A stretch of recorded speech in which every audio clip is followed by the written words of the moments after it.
about to do Station. we are doing a mini coaster, a children's coaster. Doing the wacky worm. Just- The legendary wacky worm. We need the credit, so don't judge us, people.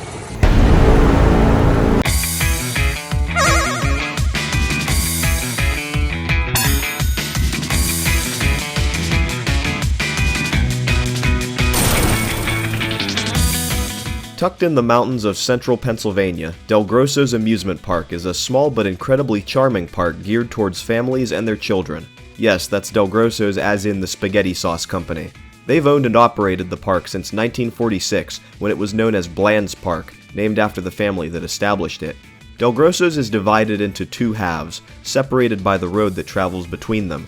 The amusement park side must be accessed via a bridge that connects back to the main park entrance, which sits adjacent to Laguna Splash, the park's excellent water park section.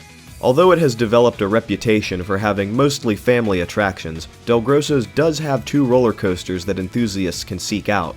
There's a standard Wacky Worm coaster for the kids, as well as Crazy Mouse, a Reverchon spinning wild mouse, and the park's main thrill coaster.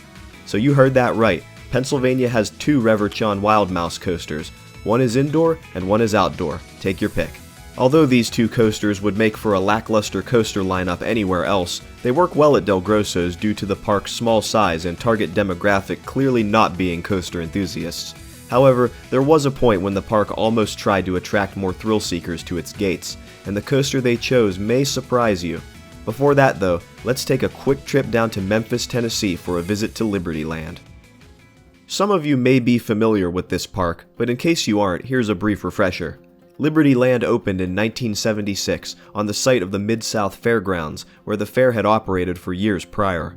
The park was most notable for its wooden coaster, Zippin' Pippin, which is widely known to have been the favorite ride of Elvis Presley, who rented the park for an overnight birthday party for his daughter only 8 days before his death. The park continued to add new flat rides and roller coasters to its lineup in the next 2 decades, and this included an aerodynamics loop and corkscrew model named Revolution. Aerodynamics would pioneer the corkscrew coaster model with the first installation at Knott's Berry Farm in 1975. The layout might look simple nowadays, but this was revolutionary for the time.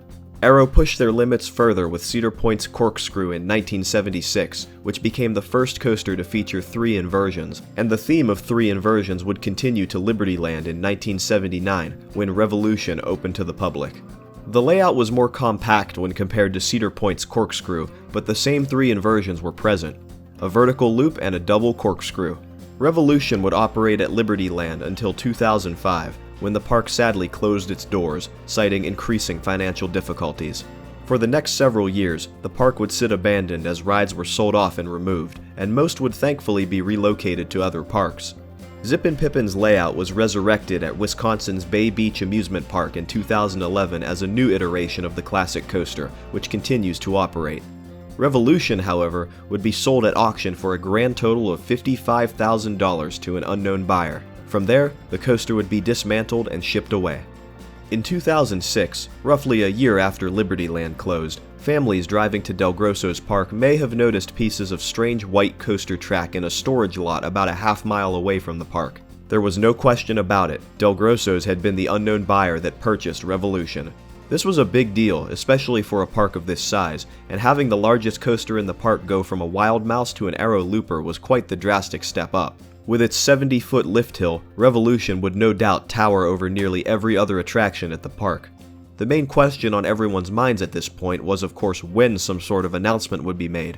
The 2006 season continued on with no mention of the new coaster, and this would continue in 2007. The park would make no public mention of even having purchased the coaster, but this didn't stop some enthusiasts from questioning the park directly about it. At several American coaster enthusiast events hosted by DelGrosso's, enthusiasts would inquire about the status of Revolution, only to be told by park representatives that the coaster would not debut until 2009 at the absolute earliest. Perhaps the coaster required heavy restoration, or maybe the construction was more of a financial investment than the park was ready to make at the time. Whatever the reason, the track and trains continued to sit in that field for the next several years, although it seems that a small effort was made to test out a potential location for the coaster. At some point in 2007, a piece of track beginning the ascent of the lift hill could be seen in the field across the street from Crazy Mouse, with the first 2 cars of the train sitting on it. This is the furthest that construction on Revolution would ever get at DelGrosso's. By the time 2009 rolled around, very little remained of the coaster. Only the train and a few select pieces of track were still in the storage lot, and by 2011, there was no trace that Revolution had ever been at the park at all. No comment was made on where the coaster had gone, and park operations moved forward, leading to a massive new water park expansion in 2016. Today, the main attraction at DelGrosso's is undoubtedly the water park, but it is complemented by the amusement park which still operates across the road, including its Wacky Worm and Crazy Mouse. Those who attend the park today likely have no idea that a much larger coaster was almost built here, but it remains a favorite summer destination for kids and families to enjoy. As for Revolution, its story would not end after its removal from DelGrosso's. In 2014, a coaster would open in the Philippines at Gloria's Fantasyland. This coaster, named Zimmerman, was in fact the relocated coaster from DelGrosso's, and in turn, the original Libertyland Revolution. Although it is far away from its original home, this piece of Libertyland continues to operate to this day, providing thrills and inversions just as it did in 1979. Although it would have been great to have an aero looping coaster in Pennsylvania, DelGrosso's may not have been the right park for it, given the park's small size and emphasis on family attractions. If you ever pay a visit to DelGrosso's amusement park, just know that there's an alternate universe where park guests are dining on pasta and cheesesteaks with the unmistakable sound of an aero lift chain overhead. Thank you all so much for watching, I hope you enjoyed, and stay tuned for more coaster content coming soon here on Rampaging Rex Productions.